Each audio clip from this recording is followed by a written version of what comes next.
My name is Mark Ray. I'm Executive Director of the Grace Center for Spiritual Development. I'd like to welcome you to this episode of Grace Cafe.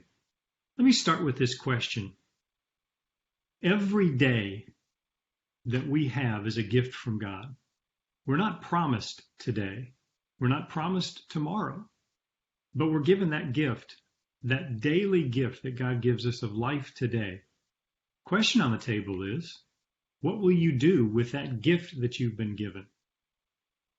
My guest today, my dear friend, Carmen Pate, she and her husband, Bob, have been through, an incredible journey, a journey of pain, a journey of suffering, a journey of sacrifice, but also a journey of incredible joy and incredible unfolding of God's plan.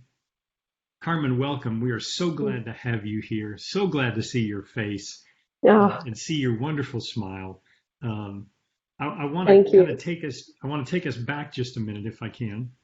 Walk us back, because 18 months ago, you had a very similar situation to what you've just had in the past 4 or 5 months. Kind of walk us through the series of events. Bring our audience up to date on what actually happened to you 18 months ago and then again here. Would you just kind of walk us through that story real quick? Yes, absolutely. Thank you for inviting me back, Mark. It's just a joy to be here, to be with you.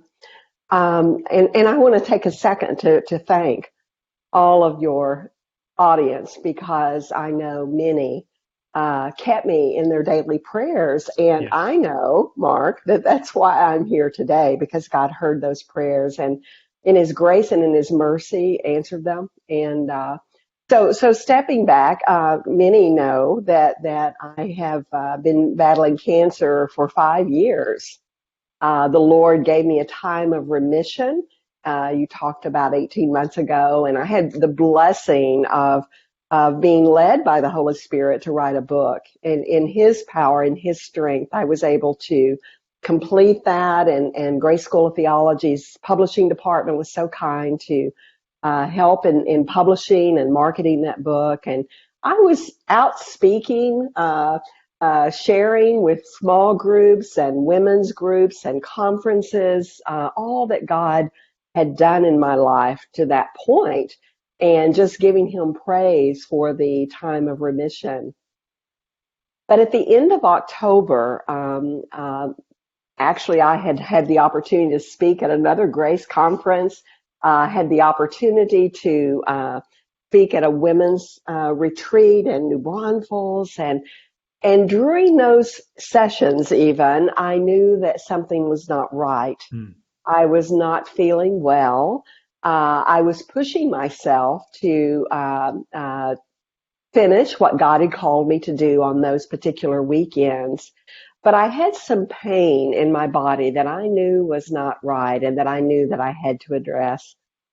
And so following the women's retreat in New Braunfels, which was at the end of October, I had an appointment with my oncologist, and at that time he told Bob and me that my cancer had returned. The problem this time, Mark, was that I was not eligible for a second bone marrow transplant. Listeners may recall that I had one, and but I was not eligible for a second. In fact, because of my age, I was really limited in the options that could be given to me. Basically, the one that the oncologist said we could try would be a CAR T cell, which was a trial study, quite frankly, had not been approved by the FDA for my age group. But it was an option, and Bob and I prayed about it. We felt, because I was given the option, because they had already harvested my cells. They were in a freezer, Mark. So it was an option that we felt like was from the Lord. And so I had the CAR T cells, and knowing that there were a lot of possible side effects that were very, very difficult. And we thought, well, Lord, we'll see what it does.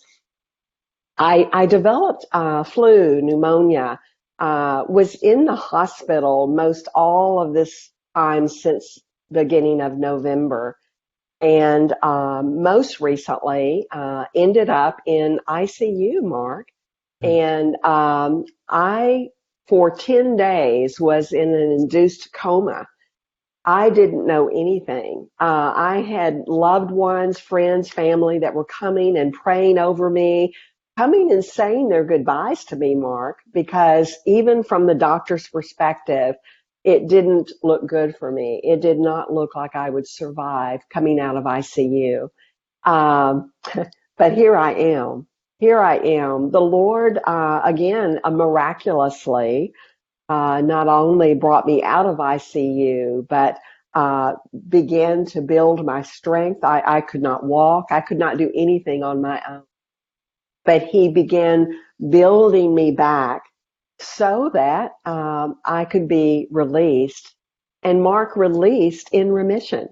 Mm. I am in remission. And the doctors, again, are amazed. They can't explain it.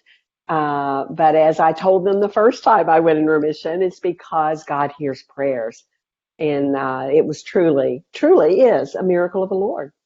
I remember that day when the text came through, I'm in remission. The cancer is gone. I'm waiting for 2 weeks for the test to come through to confirm it, but the doctors are saying it's gone.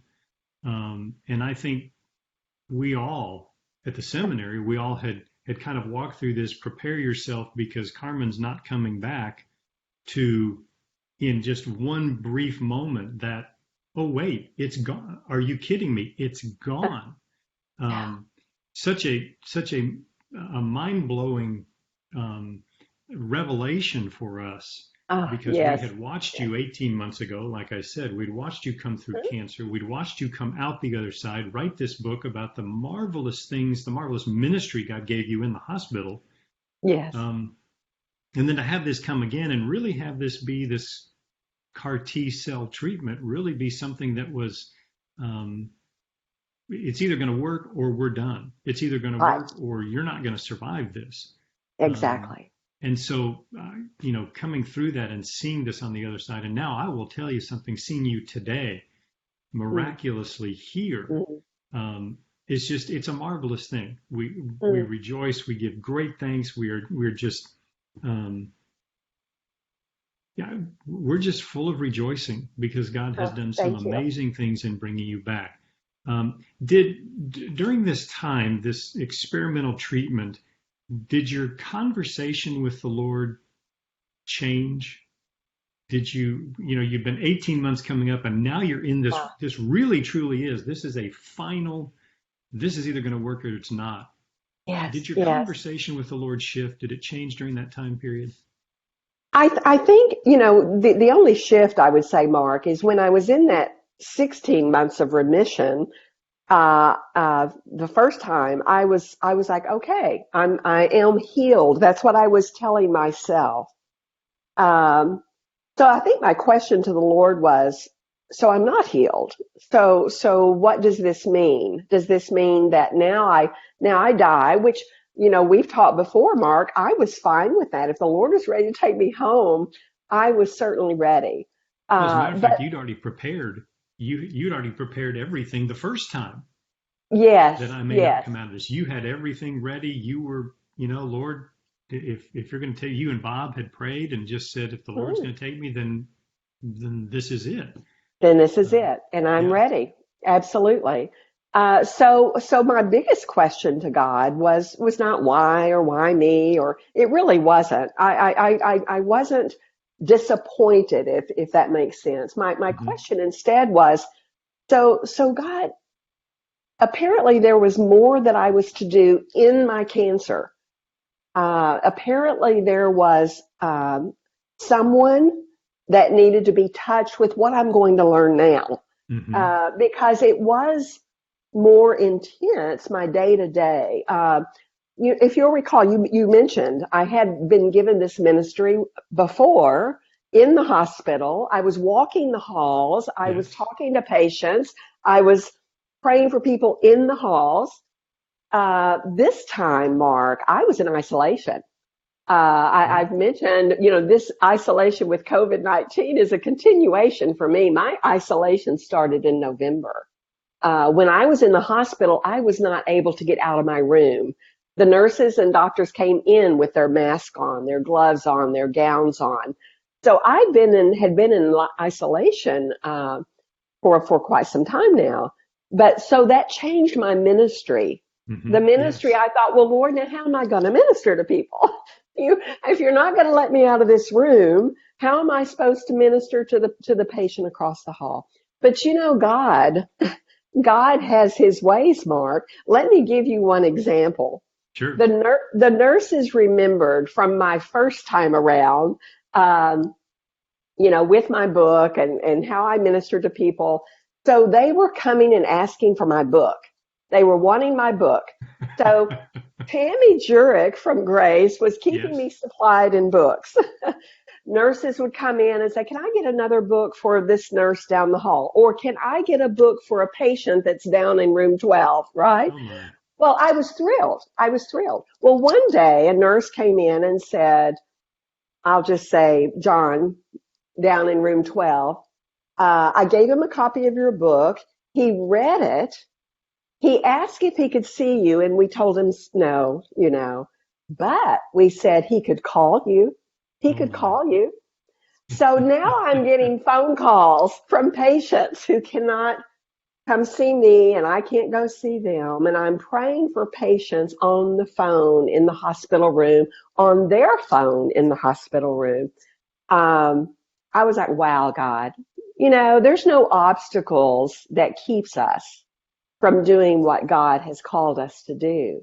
Uh, Absolutely not. yeah. The nurses recalled my praying for them. Wow. It was nothing to have two or three nurses come in and say, Carmen, we've got a patient down on the end of the hall. Can we just pray right now Oh my. for that patient?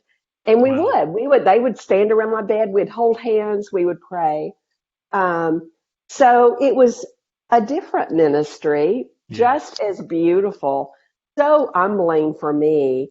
But the encouraging part for me, Mark, was that you know what? God is going to use me until that day He takes me home. Well, I And find it every fascinating. I yeah, find it fascinating also that the first bout of cancer, he set the groundwork. He almost tilled the soil for the second one in terms of your yes, ministry. Your ministry was you personally out there, but now all of a sudden in this second one, other people are out there. Nurses are coming in praying for people. You've got books going out. I mean, it was almost like he tilled the soil back here and planted the seeds that on this second one, it now kind of exploded, blossomed beyond just being you. absolutely, absolutely. And it thrilled my soul because Yeah. again, I was so sick and I wasn't sure how many more days I had. And so I would call Tammy, we need more books. We've got lots of ministry to do here. So it was very different, but beautiful. And I just praise the Lord for it, Mark. Well, let me kind of shift the conversation. And for those of you, my guest here is Carmen Pate. She is an author, speaker, radio personality. She's been a good friend of Grace School of Theology for many, many years. We've been talking about the fact that she's now had two very significant bouts with cancer come out of both of them, where really the prognosis for both of them was you're not going to survive the first one. You did. You're not going to survive the second one. You did miraculously.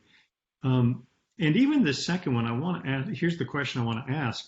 The second one, not only did you have the isolation and the cancer and the CAR T cell, but at the same time, your husband Bob went in for surgery that took him out of the picture for about 6 weeks. You had isolation, you caught the flu, you had pneumonia in the midst of all of this, and then COVID-19 hit. You had situation on top of situation on top of situation. My first response would have been something like this: Lord, really? More? You want there to be more? Um, Yeah. so, two questions related to this. The first one is in the midst of all of that, you've already talked about the fact that your conversation with the Lord shifted. How did you see him respond to you in those one on top of another, these things being Yeah. piled up on one on top of, it's almost a Job scenario where it Yeah. just seems that everything's going downhill, and yet you're still here. First Yes. question, what was the Lord showing you in the midst of that? And what's one major takeaway from this? Mm, mm. Well, what he showed me, Mark, is that he is in total control. He took care of every Yes. need through the body of Christ. Um, Bob, as you say, he had surgery. We also another added crisis, if you will, is that if I were to live, if I were going to be able to get out of that hospital, the doctor said, "Well, you cannot live in a two-story apartment," because Oh, that's what we yes. You were doing at moved. the time.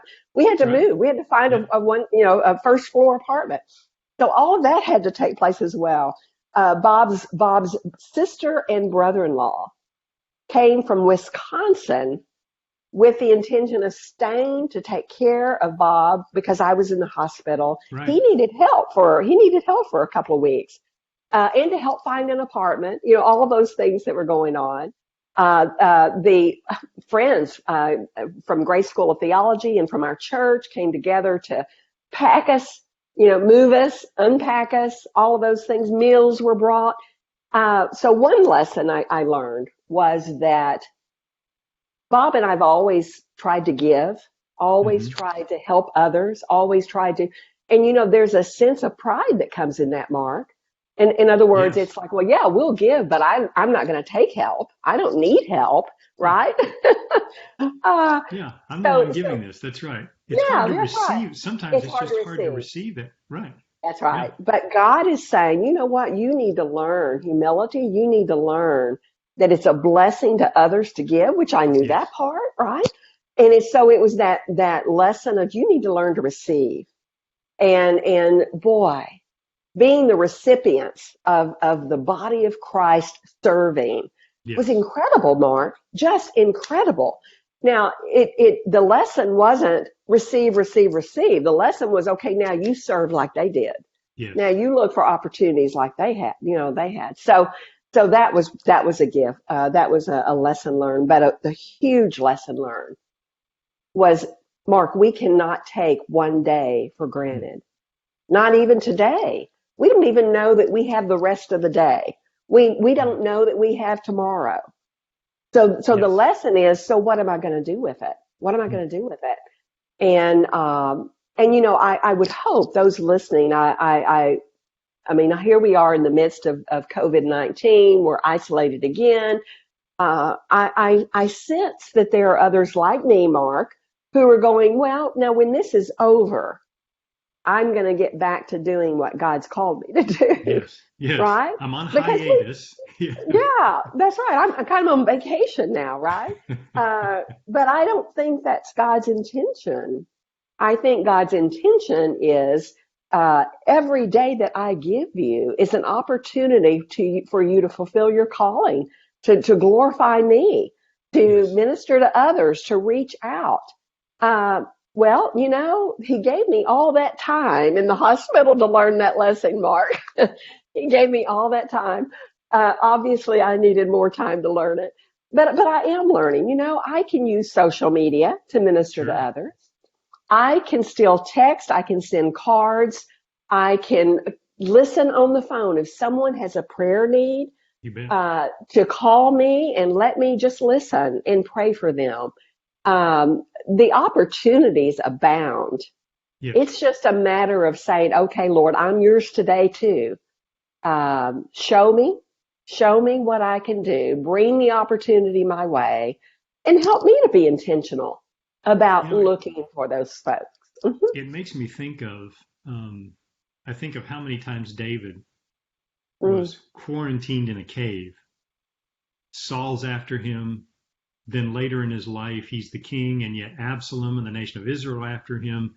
And it's interesting in those times, God used other people, God used circumstances to minister to David in the midst of that.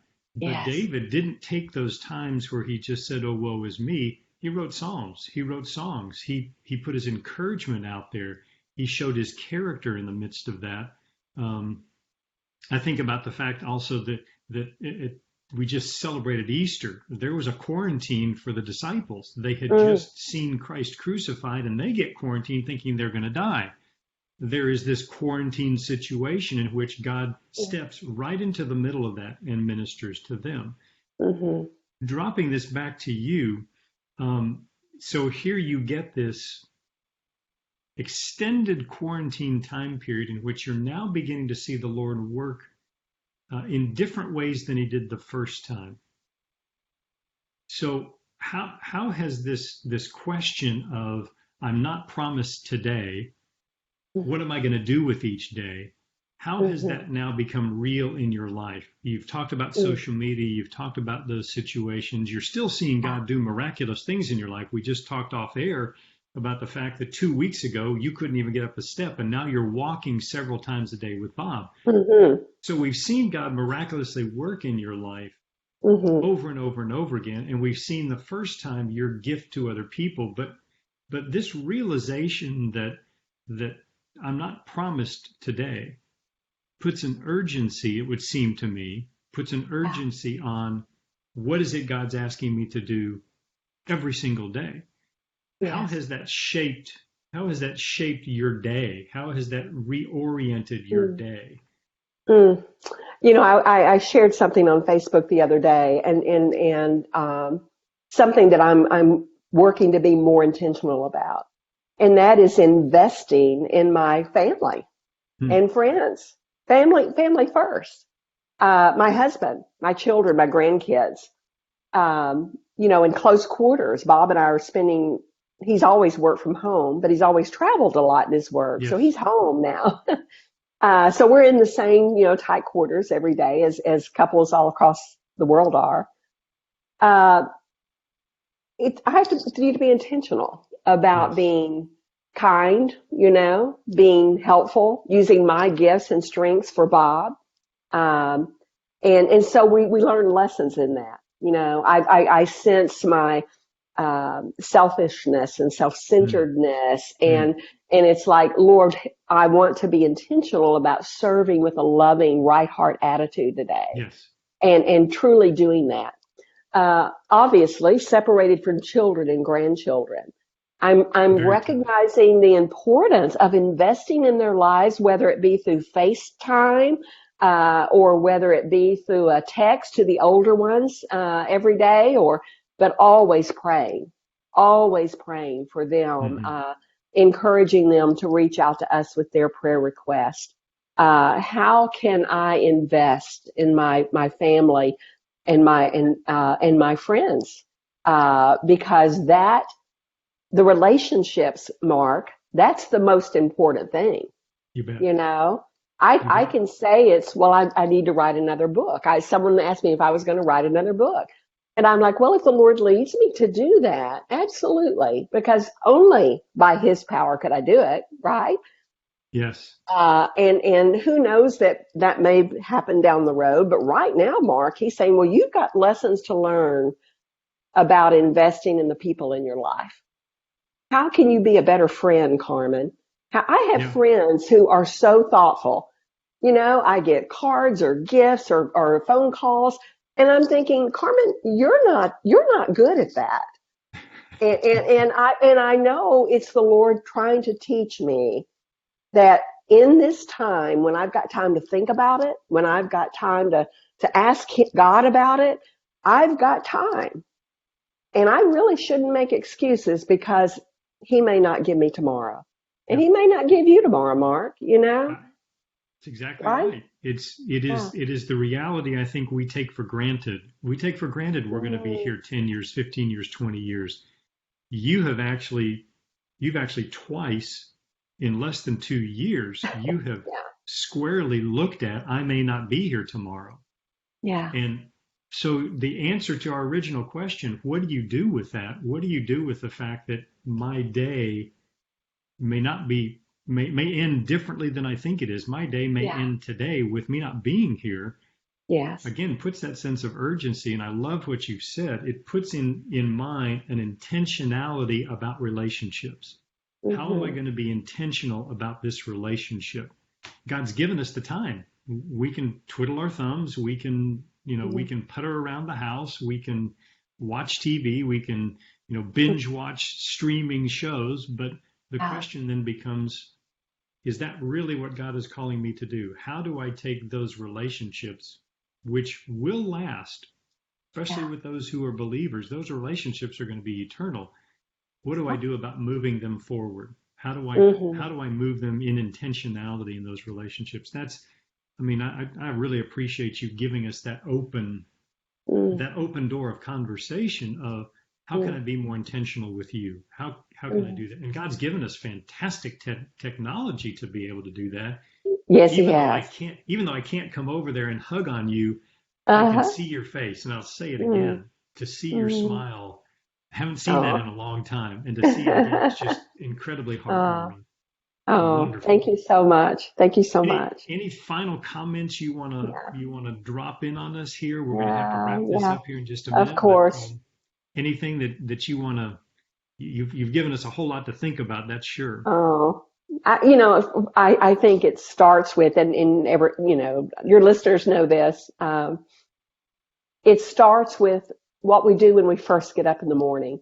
Yes. It truly is about praying to the Lord, giving Him this day, taking time in His Word, letting Him prepare us for those talks, for those notes, for those phone calls. If I don't spend time in the Word, Mark, I don't have anything to share. Yes. They don't need to hear from Carmen, right? They need to know what God says. And so I always, even the scriptures I post on Facebook, it's like, Lord, you're teaching me, and that's what I want to share. They don't need my opinion. They don't need to know what I think about the political situation or anything else. They need to know what God would say today to encourage their hearts. So it's about giving the day to Him, preparing for whatever He might bring my way, giving Him thanks and praise every day for the moments. And like you were saying, and not take it for granted. It for granted. Right. Yeah. Thank you so much for being here. It is just a joy to see your face, have you be part of this, get us caught up with you. But I think more than anything else, landing on, this is what God has taught me in this time, that each day is precious. Each day is a day that is a gift from the Lord. And how am I going to use that gift today to glorify Him and enrich the lives of others? Yes. Marvelous. Carmen, thank you for being here. Really thank you, Mark. Thank you. It's a joy. Well, you've been a part of Grace Cafe. We are grateful that you're watching, that you're a part of this community of Grace Cafe. We'd ask you to subscribe and click that little bell so that we can grow this community of people who are hearing wonderful messages about this today. Because Grace Cafe is committed to the same thing that Grace School of Theology is, and Grace Center for Spiritual Development, teaching others about the love of Christ, a love that cannot be earned and cannot be lost. Carmen, you certainly have given us that perspective today, and I appreciate that. We will see you again next time. Thank you for joining us here on Grace Cafe. We look forward to seeing you again. Thanks so much.